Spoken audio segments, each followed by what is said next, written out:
Right, I think we'll get started. Good morning, everyone, and welcome to this TransitionZero webinar. My name's Matt Graham, the co-founder and CEO of TransitionZero. And today we're talking about grids, which is the topic of our recently released report. This report, which we published today, looks at the economic benefits of transmission investments to decarbonize global electricity supply. I think it is well understood now the importance of grids and grid infrastructure and the investments we need to make, but the amount of capacity investments needed on a country by country basis has been unknown until now. So we're really thrilled to have you with us to share the findings of this study.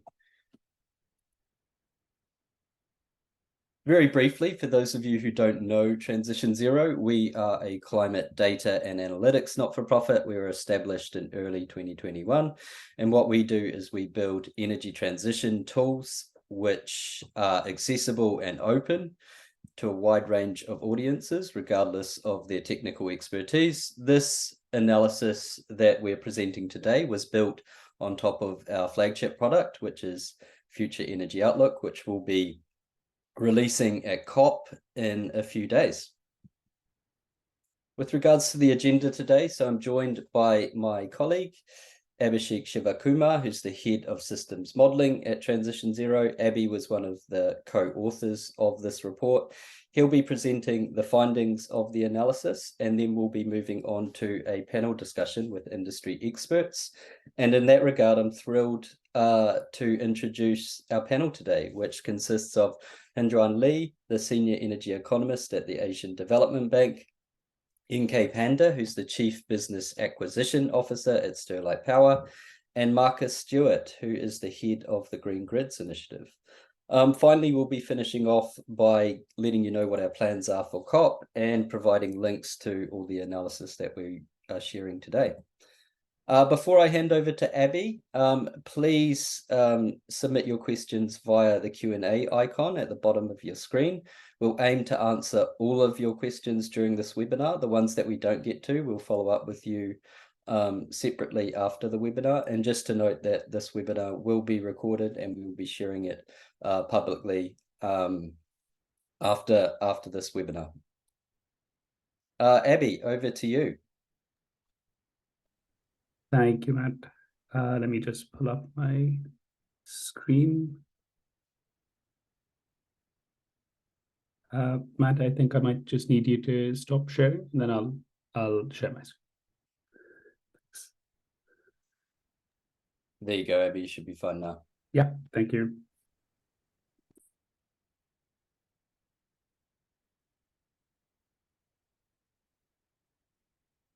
Hope everyone can see that okay.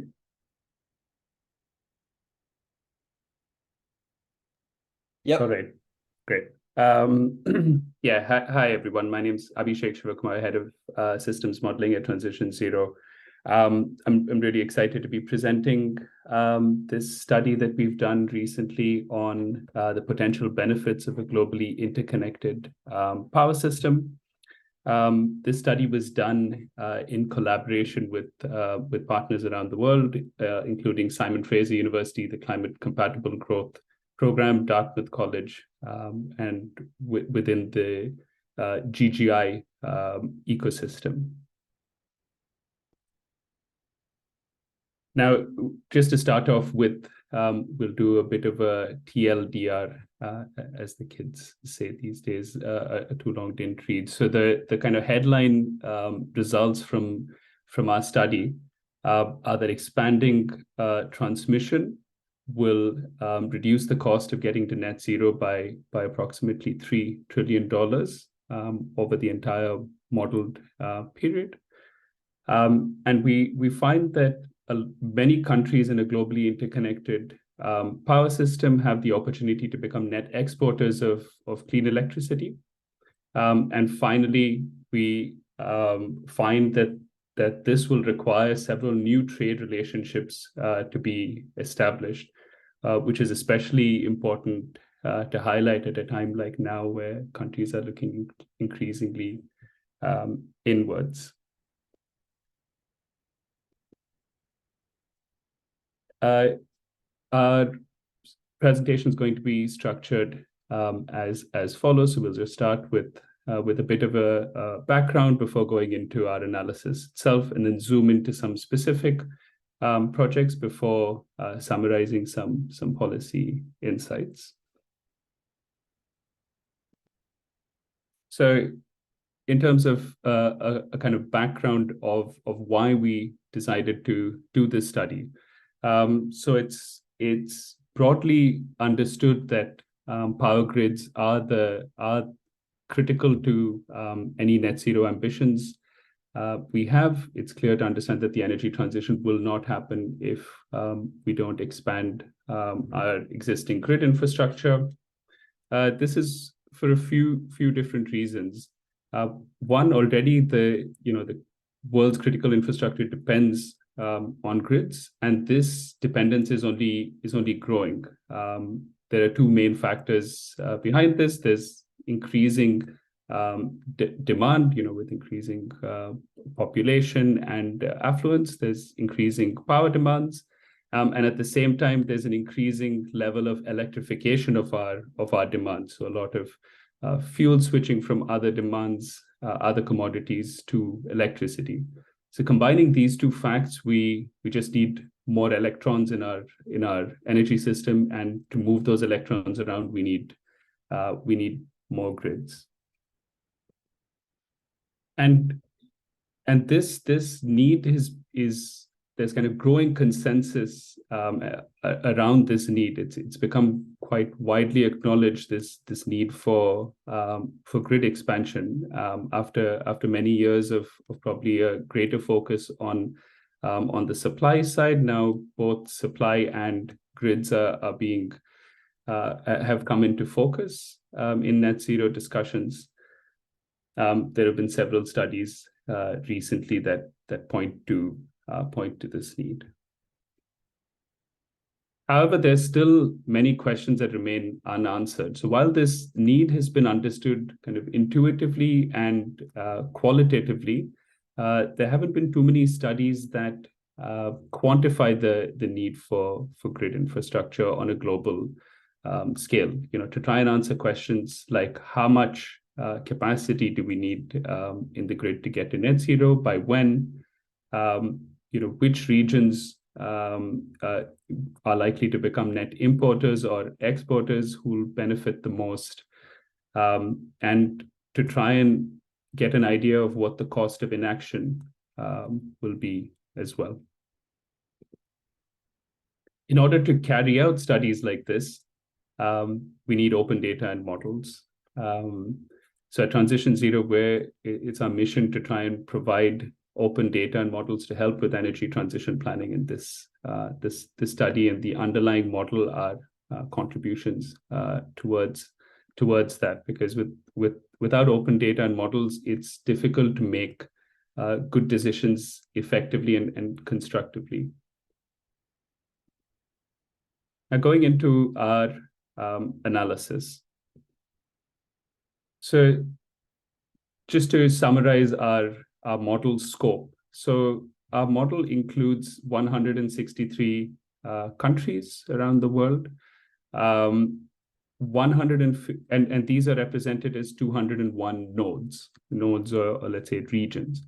And 153 of these regions are represented by single nodes, while 10 larger countries are represented by multiple nodes, as shown in the table on the right. And together, these 163 countries represent 99% of the world's population. The model also uses a transmission data set as a key input. And this transmission data set isn't available openly at the moment at a global scale. So we've put together a transmission data set that covers 800 transmission pathways around the world, as shown on the map on the left.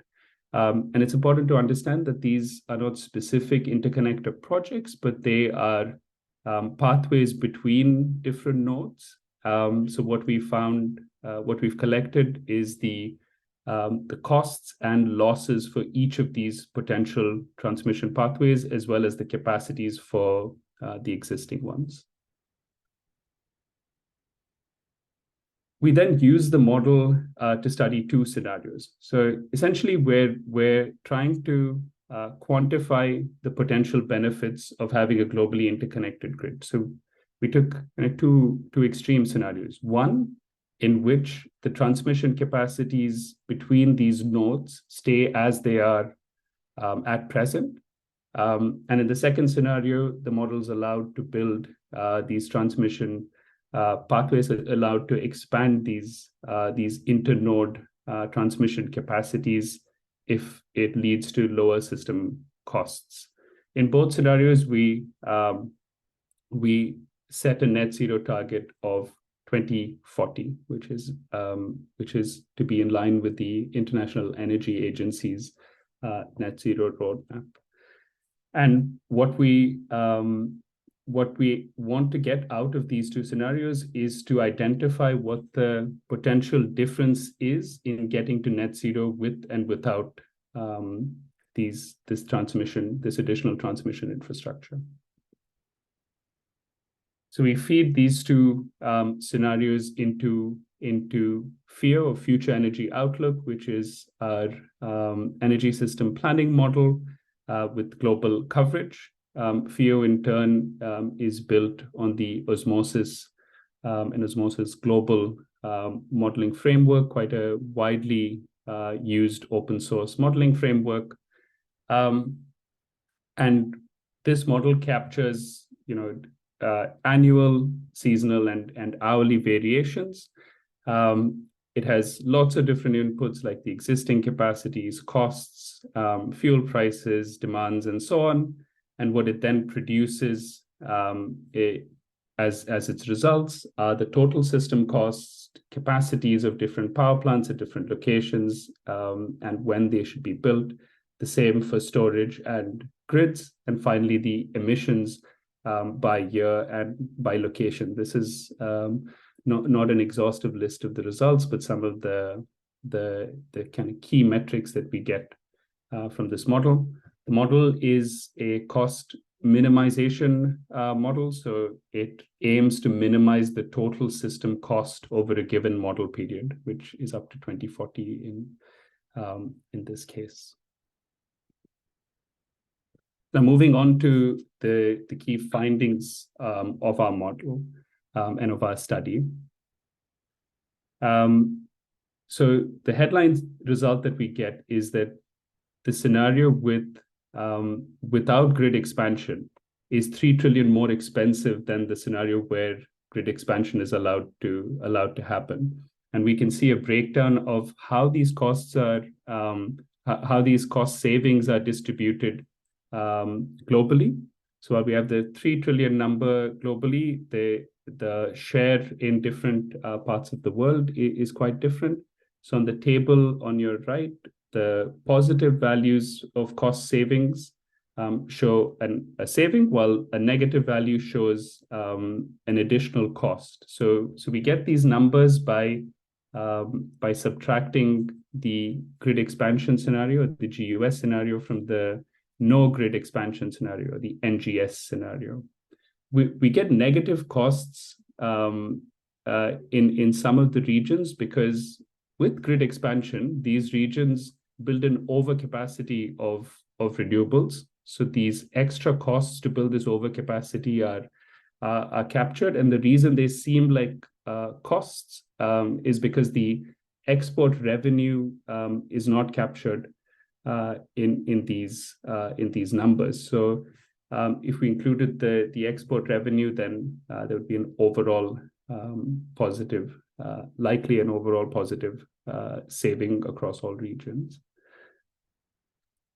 The greatest savings we see are from North America, and in total, there's a build out of 1,500 gigawatts of additional transmission capacity in the scenario where this is allowed.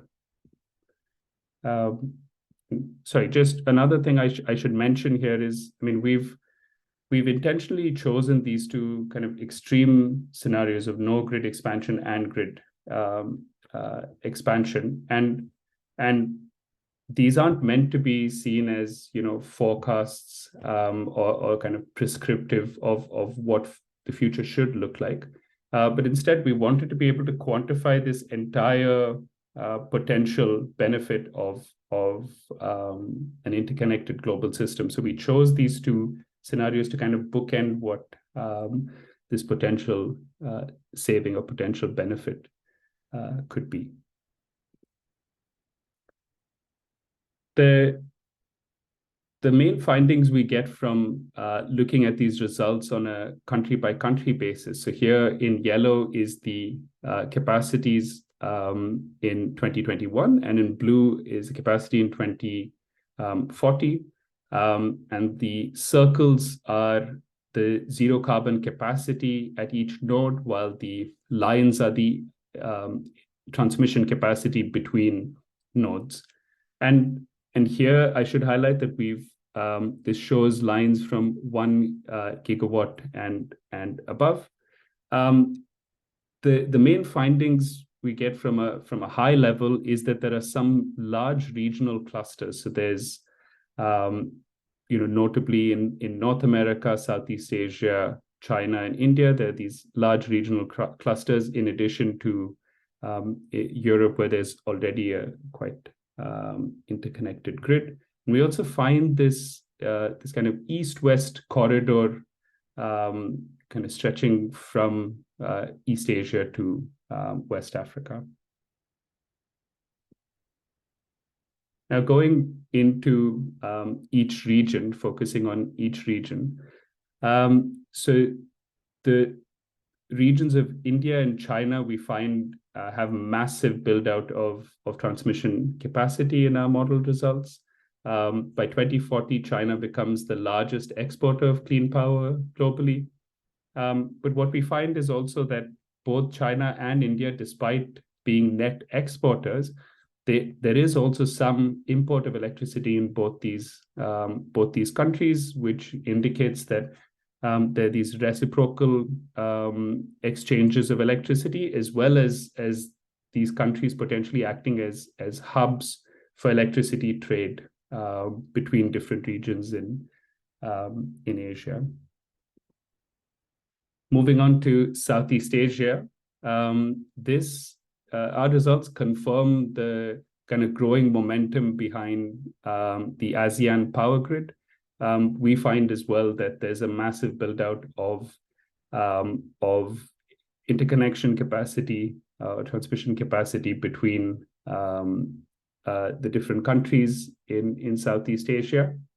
And Southeast Asia has kind of uniquely complementary power systems. So the renewable resources are quite diverse across Southeast Asia, from hydro in Laos and Vietnam, solar in Thailand, offshore wind in the Philippines, and again Vietnam.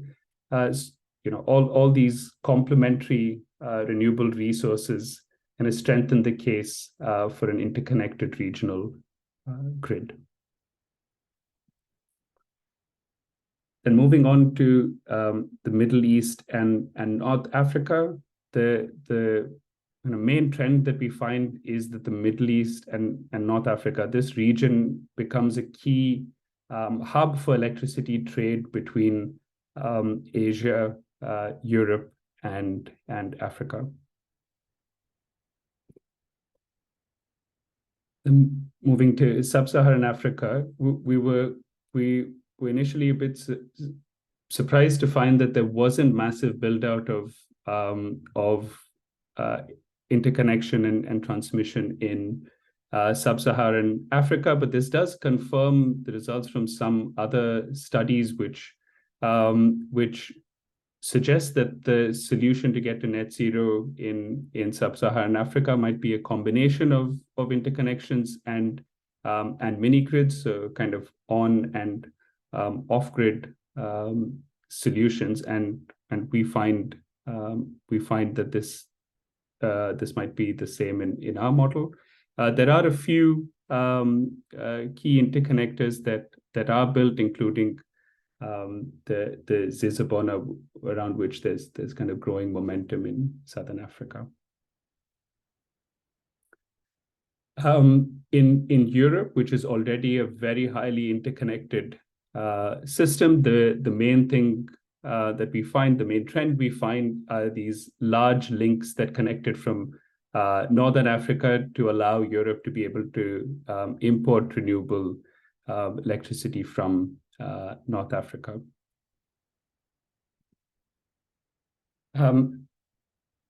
And then moving on to North America. In North America, we find the largest build out of electricity interconnectors and transmission. So the systems of Canada and the US, while some regions are part of the same electricity markets, there isn't a large interconnection or transmission capacity between these countries at the moment.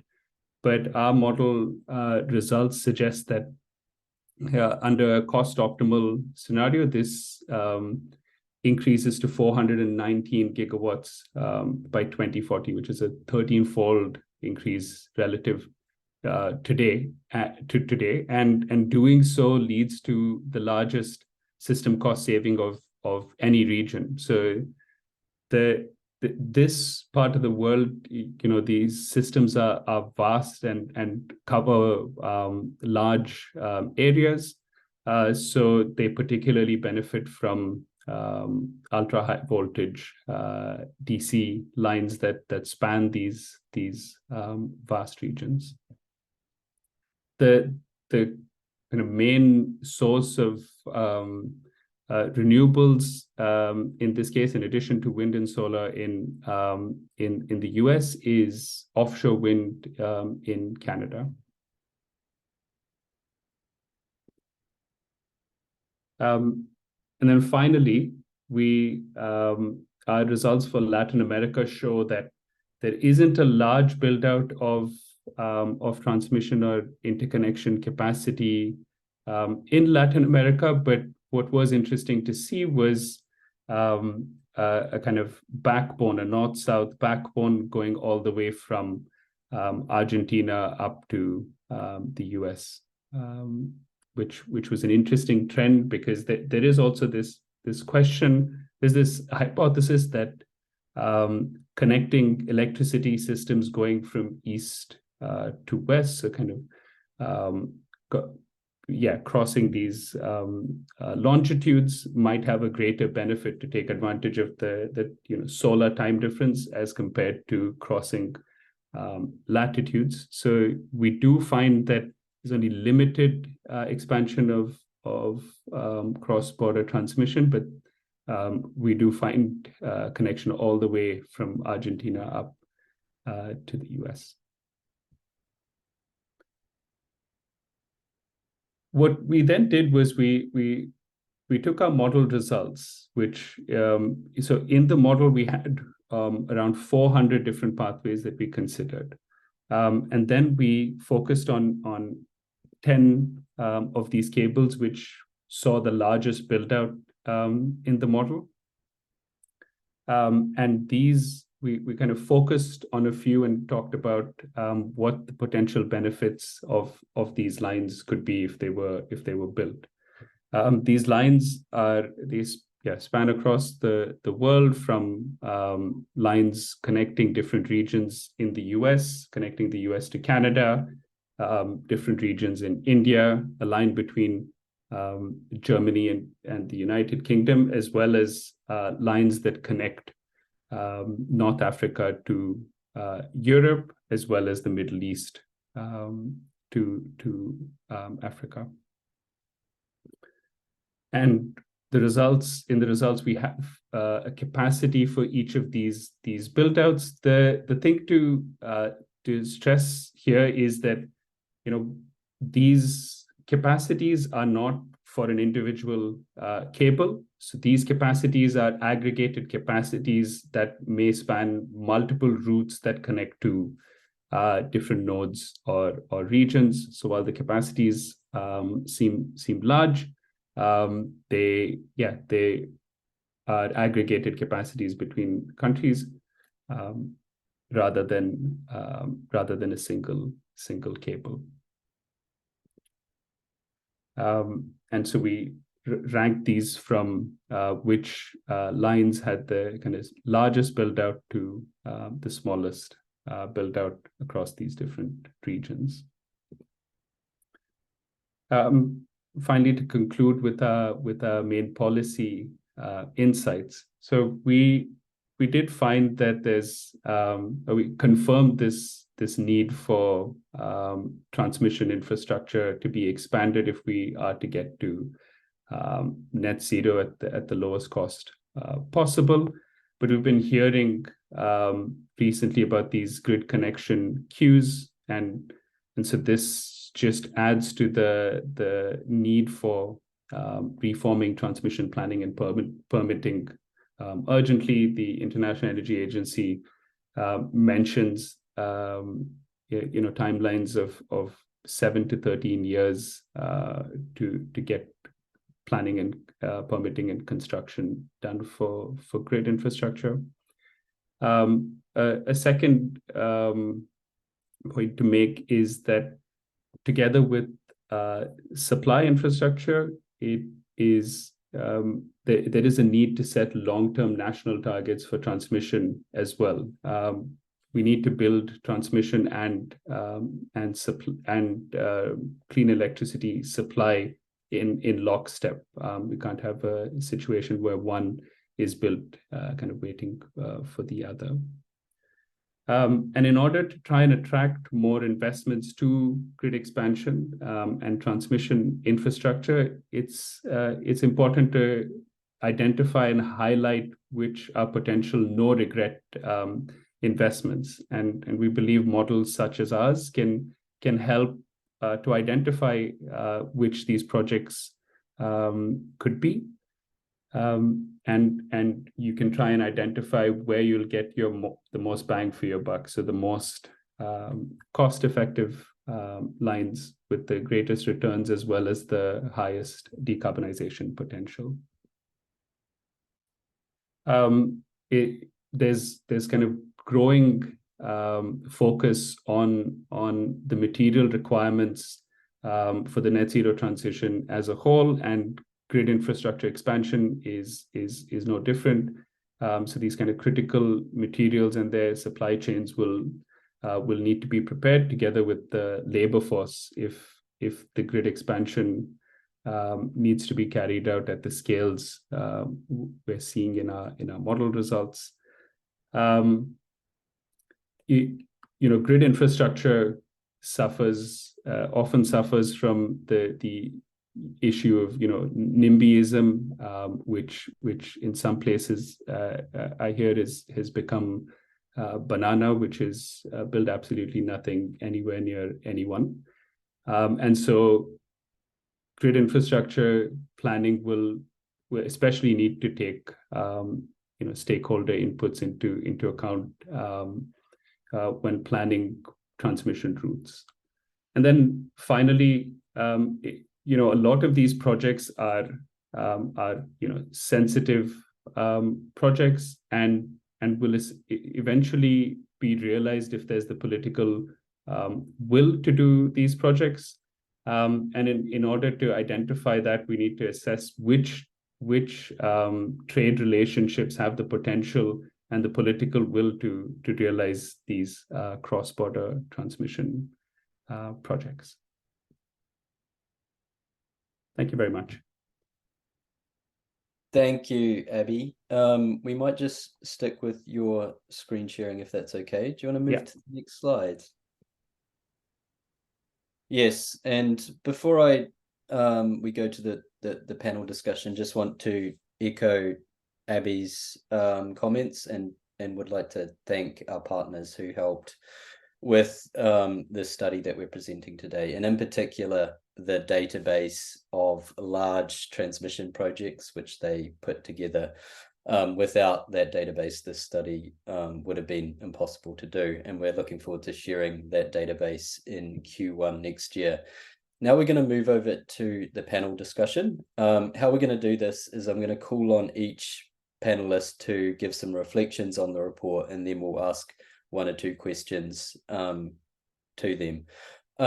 So the first person I'm going to call on is Marcus Stewart, the lead of the Green Grids Initiative. Marcus, over to you. Thank you, Matthew, and thank you, Abby, for such an interesting presentation. So just to briefly introduce myself, I'm Marcus Stewart, and I'm the head of Secretariat for the Green Grids Initiative. The Green Grids Initiative is a program that was launched at COP26, and our main aim in life is to accelerate the deployment of grids to enable the transition to a clean energy system. We were launched in partnership with the Indian government's One Sun, One World, One Grid ambition, and that ambition really, is I think summed up in the work that TransitionZero have presented today. Is that there is huge benefit from connecting countries and regions to share access and to balance renewable sources of energy between nations. So I think my reflections are really on the report is a very compelling top line number of $3 trillion benefit. So that should really help politicians and policymakers take notice of the potential of interconnectors. Those of us who've been working in this area for a little while know the potential benefit and understand the potential benefit, but this really draws it out at a high level. I think there's some real interesting nuances across regions here that it's one of those things that's it really piques your interest but leaves you wanting to know more and to understand more. So I think this is a real great introduction to understanding the potential of interconnection and where it might be advantageous and what those dynamics look like. And I think personally, I've been involved in energy planning for over 10 years, looking on the UK market and European markets in particular, and you can really see how this report enables people to start to understand that potential. And I think the beauty of it is, it's open source. So if you disagree with it, or you want to understand more, you can dig into it, and and certainly I think it helps facilitate the conversation, and ideally it will help developers and governments to understand the potential that they can gain from interconnection, and also where to look for more information and sort of where to go next. I think really in terms of what corridors, what areas of interest to look at. So really excited to see this report come out, and looking forward to having a good discussion across this panel. So thank you, Abby and Matthew. Thanks, Marcus. Just a quick follow-up question for you. I was looking at your LinkedIn yesterday, and it seems like you are a grids guru. You started at the National Grid, which is the UK's system operator, I think back in 2007. And when you started, there was about 5 terawatt hours of wind. And if you fast forward to today, there's about 80. Do you want to give us some of your thoughts and views about how system operators thinking has changed since you started at the National Grid to now, and how they think about the integration of variable renewable energy in the context of transmission? Sure. I mean, within National Grid and the system operator in GB, we've been going through a really interesting journey in terms of understanding the interaction of renewables, how they impact the system, but also I think one of the challenges, as everybody knows, is the intermittency and weather dependency of renewables. And one of the things that the system operator had to do early on is really understand how to predict the demand and the supply that's going to come through, and the impact of that, understanding both solar and wind performance. And so you need data for that. You need to understand the weather data and how it's going to affect. So that was a big part of the learning that the system operator has come come through.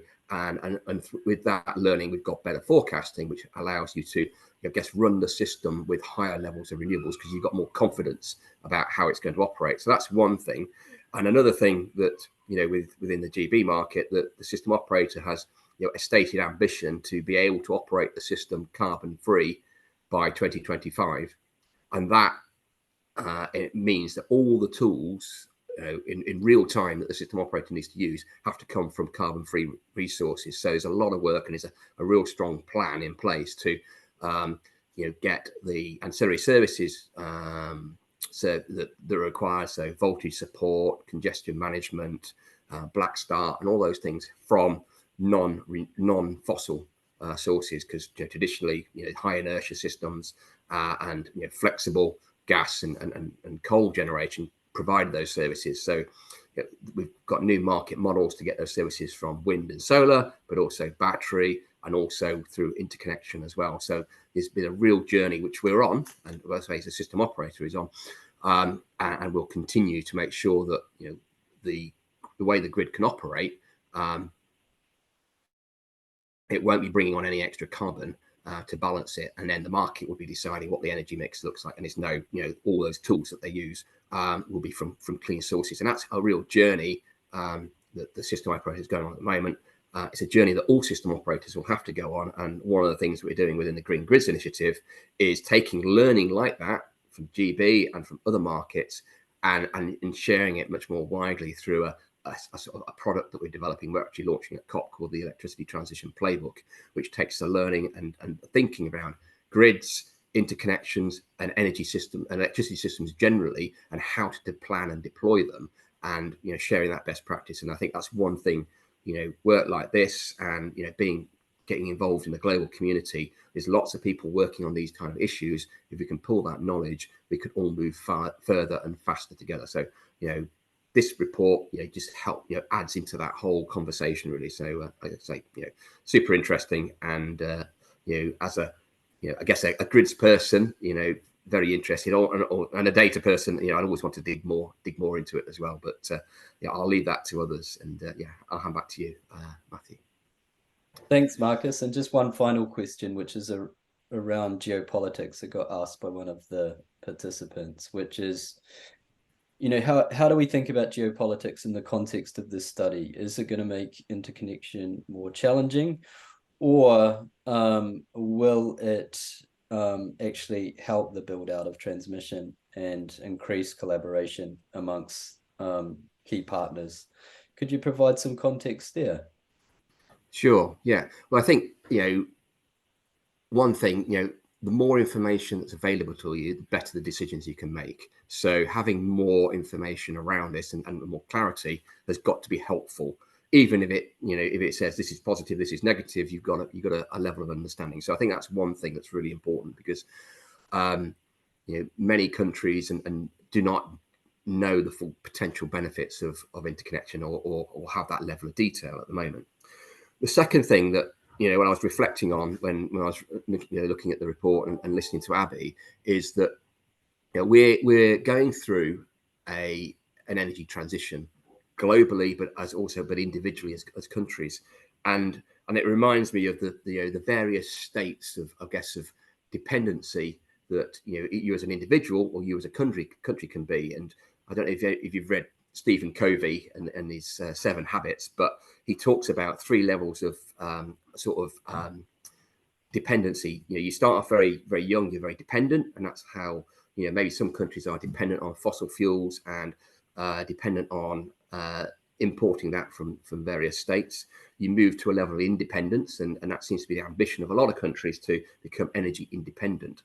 But the higher state of being and the higher state of interaction is interdependence, where you are reliant on each other, but it's in a mutually beneficial way. And I think this is what interconnections and electricity interconnections do in particular, because you end up with a very mature and mutually beneficial relationship between countries, because as you know, interconnectors can send electrons either way, and I think it's reflected in the study as well. Whilst one country might look like a high exporter, it still imports at times, and I think that's the real benefit of interconnection, because you can balance that demand and supply across regions, across nations, and having that interdependency brings you to a more mature and hopefully mutually beneficial relationship. And I think from a geopolitical point of view, that's something that's kind of missing out there at the moment.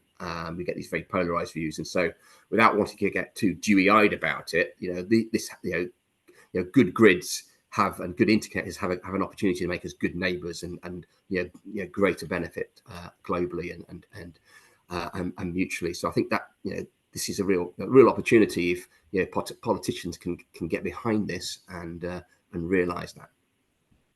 Thank you. Yeah, no, absolutely. And I agree. I think what happened with the war in Ukraine is it actually accelerated collaboration between EU member states, which sort of flies in the face of this assumption that these events are going to restrict collaboration between partners. But just conscious of time, so I'm now going to call on Hyunjung Lee to provide some reflections on the report too. Hi, hello everyone. Thank you very much for inviting me. Also like to congrats on the launch of this fascinating study. Actually, many of the key findings resonate well with ADB's perspective. Since I'm mainly working for Southeast Asia and the Pacific region, I actually made a bit more special attention to this region in terms of result of the grid interconnection, benefits, and etc. Also, I had the opportunity to compare, what's presented from this study with ASEAN Power Grid interconnection and also the GMS interconnection map which have been developed and updated in the last few decades. I found there are some minor deviation, but I guess overall, all the studies, the master plan studies, give the same message, and they're kind of huge benefit having more integrated grid system. So I think also there is no doubt on these benefits even from the political level. And that's the reason why a lot of also political visions have been set up, not only with the ADB assisted programs or project, but also from the intergovernmental organizations such as ASEAN. But as you might know, in Asia, this interconnection infrastructure has been developed mainly through bilateral power trade and also using the long-term PPA and then dedicated cross-border connection. Just Marcus mentioned about the UK market and how it become kind of really tool to host the various technologies and optimize the use of the renewables. And then also the interconnections and the connectivities across the countries, indeed improving the security of the energy of the country alone. So there's a cases when you have the market that actually have much better organization of this power trade with a multiple developer or seller and then also multiple buyer. However, in the case of the Asian Pacific, so far, majority of the power sector been heavily regulated, and then also utilities, the national utilities, the state-owned enterprises are kind of playing a dominant role in terms of developing the grid. And then also being a kind of single buyer to any power producers, either from the domestic developers, but also from the export-oriented developers in the neighboring countries. But thanks to this bilateral trade and PPA arrangement, also they've been increasing infrastructures across the countries. And indeed, this is one of those achievements of the region that actually having more cross-border interconnections as of today. But there is a kind of shortfalls in kind of use of those infrastructures, basically for the dedicated purpose and kind of more like a unidirectional, and instead of the bidirectional. And therefore, what ADB is now trying to help the region, especially in the Southeast Asia, is kind of create a marketplace, regional day-ahead market, kind of similar to European Nordic pool or the other regional power pool market, the Southeast Asia, South African countries, for example. And with this marketplace, basically the utilities or the operators of the countries can kind of trade, those spare capacities or surplus, on a daily basis. And then actually the market can clear the price and settle, to those developers. And therefore there's a natural kind of mechanisms that have been built within the market system, and which become I think really fascinating tool, not only for the optimization on the more short-term basis or real-time basis in the future, but also kind of realization of the prices, and then also improving the transparencies and fairness among these players. Current process in Asia is mainly kind of negotiated process, bilateral power trade. It has given a very solid financing structure, because you have a kind of of taker to commit, who is committed to buy the power over a number of years and on the fixed price. And definitely this is one of the structure that actually financiers looking for. But on the other hand, it's given a kind of also inflexibility, and it takes a much more longer time than actually to complete this kind of deal. We believe that actually market is very useful and necessary mechanism at the moment. With the increasing the renewable, also there's a dynamic development of the load side as well, with the battery, and then also the EV vehicle, small IPPs. So the complexities has been increased in the energy space. Therefore, not only for the regional perspective, but also in each country, there's more interest in actually harnessing the benefit of the market mechanism for the sector development. And so along with this, we are trying to help the government, either ASEAN and then or the GMS level, to really test this kind of regional power pool model. It's kind of the short-term day-ahead market, and a more kind of pilot basis to test the benefits, and then evolve further from these pilot experiences, especially with a small number of countries first, so that the learnings from the small number of countries, pilot operation of this type of market mechanism can be also shared, and then across the regional level, and then further expanded with the additional countries to join. And this type of the evolutionary approaches, it been happened in Europe historically, and we believe this is already the proved concept in other region, and therefore we can actually also learn from the other regions' development as power market, and then help the countries and in Asia to adopt this model in the future. And this is the ways that I believe, and maybe I don't know, also many of us believe that actually to accelerate the pace of the development of the interconnector and grid in the region, and support this energy transition at the lowest cost for the country.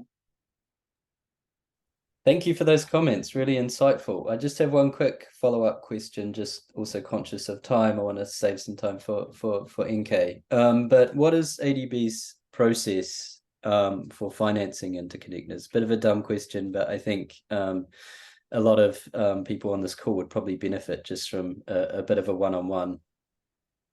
Yeah.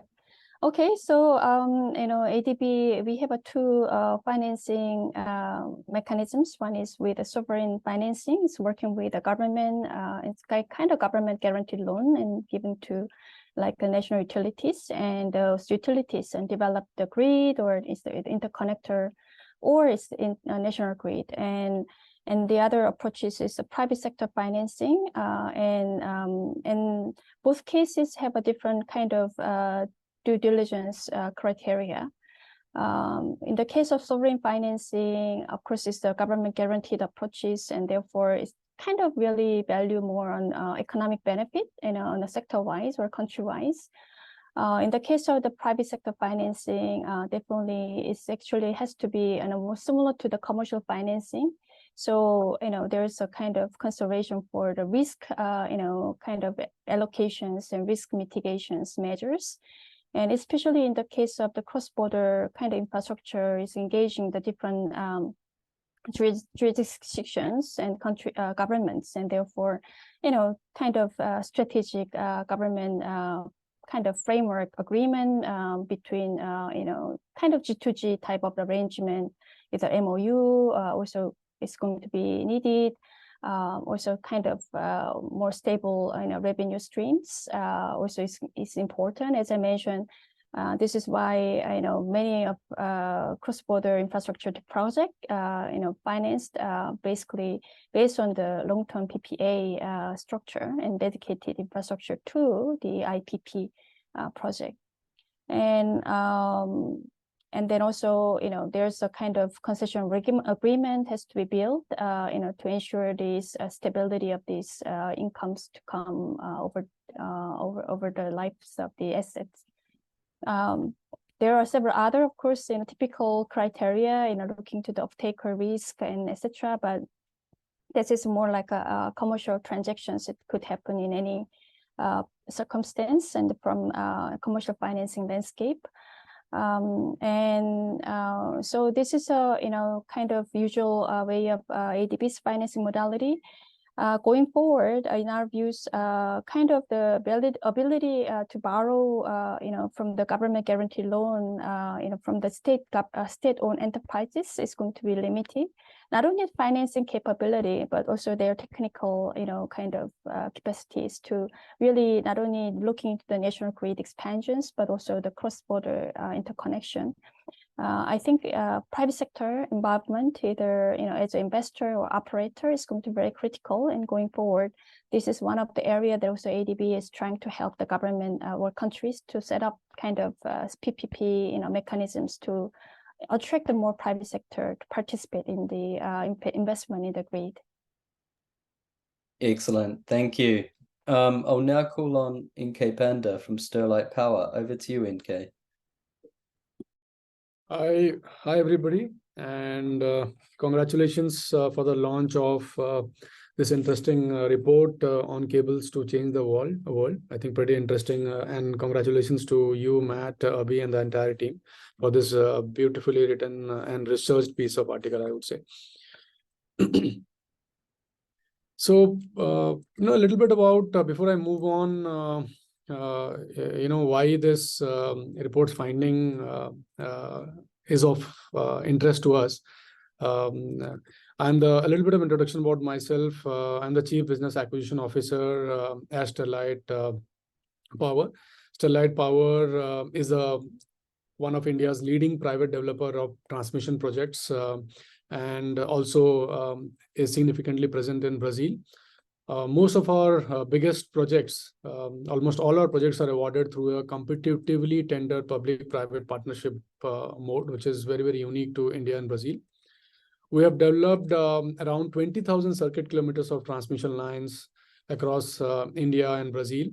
And one of the key things that we do is that we have cut down the delivery timelines of transmission grids and the costs by over 50% over what was happening conventionally. And that is something very uniquely which is happening here in India. Earlier, there were transmission projects used to take 6 to 7 years, and right now you see transmission grids getting developed in 18 to 24 months timeline. Very, very aggressive and very, very path-breaking, I would say. And this is one of the reasons why that has become possible is because of the private concessions, which is happening very, very effectively here in India. Especially about Sterlite Power, we pride ourselves in using the latest technology and the industry best practices that we are utilizing to quickly deliver the most technically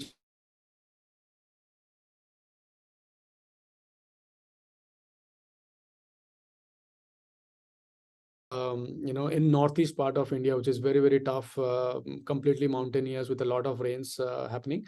And this is where we used, helicrane to do the projects at a record speed time. And that is how we have been able to use technology, which is not historically used here in India. And we know that from our deep experience, it is very much possible to build transmissions quickly and cost effectively, provided the right policies in place. And I kind of echo Abhi's views in the report when he was telling that how is that the policies need to be in place to promote greater transmission rollout. And I can give some of the examples in an Indian context or a Brazilian context. I mean, this report especially is of interest because there is a consensus that there is a massive build out of transmission grid, which is required for a lowest green transition, $3 trillion. I think that's mind boggling. This report also identifies an opportunity for India, what kind of additional transmission lines which needs to be added by 2040. And this is, as you would have read, that India government has already set a target of 500 gigawatt of renewable energy by 2030. And currently, as we speak, approximately $30 billion of transmission projects only are getting built out or constructed or have to be constructed in the next 5 to 7 years. So that is massive amount of grids which is going to build out, and these are all some of them are already work in progress. I'd say 40% is already work in progress in various stages of tendering or building out. We clearly see that there are benefits of transmission infrastructure in India, and we are looking to continue the great progress which have been made till date. One of the other aspects which I see about this report is it identifies the cross-border trade in a South Asian region, and I think there is a great potential for a subsea interconnection between India and Middle East, especially supporting the one sun, one world, one grid, which Marcus was speaking about, and I am very, very optimistic about this. And once this interconnection is in place, we would see a lot of things happening for the betterment for the for the region and for the world. So that's a little bit on why this report especially excites us. Thank you so much, NK. Unfortunately, we're at time, so I won't be able to ask you any questions. So just finishing things off here before we say goodbye. We are going to be at COP. This is the events that we're hosting with our partners. If you are at COP and you would like to meet with us, we will be there from the 29th of November to the 7th of December. Please do reach out to us if you want to catch up. And then just lastly, you can read more about the report on our website, as well as find out more information about our COP events. And if you found this interesting, please do sign up for our newsletter.